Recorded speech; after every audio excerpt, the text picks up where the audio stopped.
Islam pada dahulunya merupakan tamadun yang berkembang pesat. Sebut sahaja tokoh-tokoh Islam seperti Al-Khawarizmi, Ibnu Khaldun, Al-Jazari merupakan di antara pemula ataupun pencetus pelbagai cabang ilmu yang menjadi rujukan seluruh dunia. Ia merupakan suatu gambaran bahawa Islam merupakan agama yang mementingkan ilmu. Namun, semenjak kejatuhan kerajaan Turki Uthmaniyah, dunia kini berkiblat ke arah barat dengan munculnya pelbagai teknologi daripada barat memberikan gambaran mereka terus maju meninggalkan umat Islam. Umat Islam pula terus bertekak dan bergaduh berkenaan isu-isu furuk yang tidak dapat membangunkan mereka seperti terdahulunya. Dan apa yang menariknya, puncanya ialah ilmu. Assalamualaikum guys, welcome back to channel. Nama saya Azim Mahidin. Pada video kali ini, saya akan review satu buku yang bertajuk Seni Berfikir yang Hilang, tulisan Ustaz Hasrizal Abdul Jamil. Buku ni sebenarnya merupakan karya summary bagi satu kitab yang bertajuk Saqafah Adaiyah, tulisan Dr. Yusuf Al-Qaradawi. Yang mana dalam buku ni dia menceritakan tentang 6 cabang ilmu yang saya akan cerita lepas ni. Jadi first, benda yang kita nak faham ialah apa yang dimaksudkan dengan seni berfikir yang hilang ni. Umat Islam merupakan umat yang berfikir dan umat yang merupakan umat ilmu. Kalau kita lihat macam mana perkembangan Islam dahulu dan bagaimana terbentuknya tamadun Islam yang besar, yang sangat hebat, adalah disebabkan mereka sangat mementingkan ilmu. So kita lihat tokoh-tokoh seperti Al-Jabbar, Al-Khawarizmi yang menghasilkan perkembangan kepada sains dan teknologi pada hari ini merupakan di antara tokoh yang datang daripada Islam. Of course, semua ini berlaku disebabkan mereka sangat pentingkan ilmu. Buku ni sebenarnya ditujukan kepada golongan pendakwah. Of course, mereka nak menyampaikan Islam, tapi dalam masa yang sama mereka telah mensekularkan ilmu-ilmu yang ada. Contoh yang terbaik yang diberikan oleh Ustaz Hasrizal ialah berkenaan tentang hukum hudud dan juga sistem perundangan negara. Bila mereka menyampaikan tentang bahawa kewajipan untuk kita mempunyai negara Islam untuk melakukan hukuman hudud. Tapi sejauh manakah satu persoalan yang ditujukan kepada sebuah pendakwah atau golongan agamawan, sejauh manakah kita memahami tentang perundangan negara tersebut untuk kita berbahas tentang isu-isu hudud. Dan ini antara contoh terbaik yang memberikan satu isyarat pada kita bahawa ilmu agama juga perlu dilengkapi dengan ilmu-ilmu lain, yang mana akan diceritakan dalam buku ni, yang saya akan explain nanti. Dan antara setiap cabang ilmu yang ada dalam buku ni seperti ilmu agama, ilmu sejarah, ilmu sastra dan bahasa, ilmu kemanusiaan, ilmu sains dan ilmu hal ehwal semasa merupakan sangat penting untuk kita sebagai seorang pendakwah untuk bercakap dengan atas dasar ilmu dan tidak hanya bersifat surface.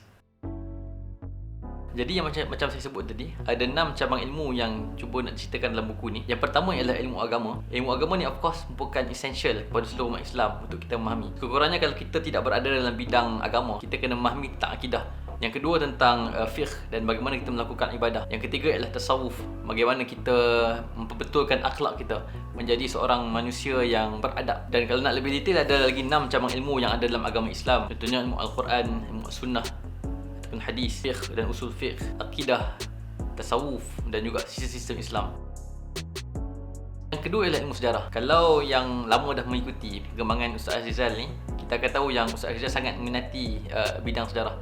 Dan quite a portion dalam buku ni banyak menceritakan tentang contoh-contoh sejarah, tentang bagaimana kalau kita dengan memahami sejarah, kita akan mempunyai horizon atau pandangan yang lebih jelas tentang dunia. Dan contoh terbaik yang diberikan oleh Ustaz Hasrizal adalah tentang kewujudan ism-ism. Ism-ism ni contohnya macam kapitalism, socialism, secularism. Kata Ustaz, kalau kita memahami sejarah bagaimana wujudnya ism-ism ni, para pendakwah ni dia akan jadi seorang yang lebih kritikal, yang lebih matang sebelum dia menjatuhkan any hukuman pun kepada orang lain.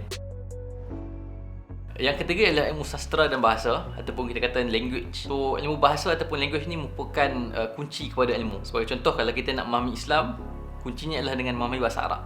So dengan kita memahami bahasa Arab, kita akan dapat explore pelbagai kitab-kitab besar yang ada dalam agama kita. Satu lagi language yang agak sangat penting untuk kita pelajari adalah ilmu bahasa Inggeris, yang mana kalau kita mempelajari bahasa Inggeris, kita akan dapat explore pula satu lagi another traditional of philosophers punya buku-buku falsafah yang besar. Dengan kita memahami language akan menjadikan kita ni lebih memahami segala macam ilmu yang ada.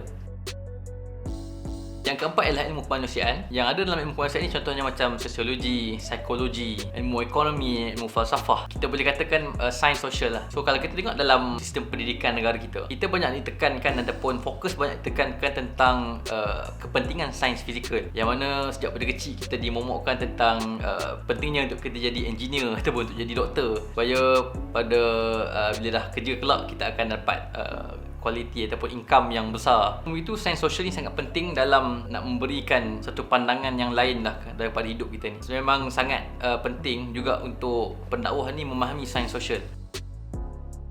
Yang kelima ialah ilmu sains ataupun ilmu sains fizikal, yang mana dalam ilmu sains fizikal ni elemen terasnya adalah fizik, biologi, kimia dan sebagainya. Golongan agamawan ni pun disarankan untuk mempelajari ilmu sains fizikal, kerana dengan kita mempelajari ilmu sains fizikal ni otak kita akan menjadi lebih objektif dan ada kepentingan ataupun akan ada kelebihannya.